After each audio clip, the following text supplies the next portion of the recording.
Inambush kaninang umaga ang 7 miyembro ng Presidential Security Group o PSG at 2 regular troop na kabilang sa advance party ni Pangulong Rodrigo Duterte sa gagawing pagbisita bukas sa 103rd Infantry Brigade.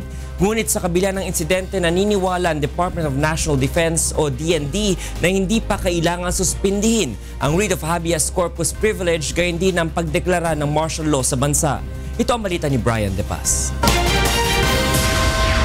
Sugatan ng 7 miyembro ng Presidential Security Group at 2 sundalo ng tambangan sa Marawi City kaninang umaga. Bumibiyahe ang Army Convoy ng Presidential Security Group mula Iligan City patungong Marawi City nang paputukan ng mga armadong lalaki sa Matampay, Marawi City, Lanao del Sur. Agad naman dinala ang mga sugatan sa isang medical facility upang gamutin. Ang nasabing convoy ng PSG ay advance party ni Pangulong Rodrigo Duterte na nakatakdang magtungo bukas sa Butig, Lanao del Sur upang bisitahin ang tropa ng militar na nakikipagbakbakan sa local terrorist group na Maute. Sa kasalukuyan, 20 sundalo na ang sugatan habang 40 miyembro ng bandidong grupo ang namatay sa patuloy na focused military operation.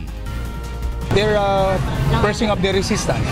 They're continuing with their resistance at sinasabi natin na hindi ito magiging madali. But we will continue and we will press on to ensure that we will frustrate their intention.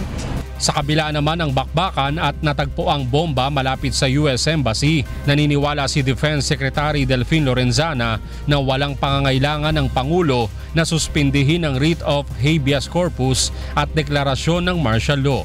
Pero sa tingin ko itong ating operation sa Maute is just normal military operation against lawless element.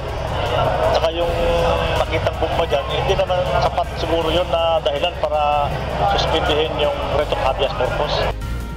Brian De Paz, UNTV News and Rescue, Camp Aguinaldo.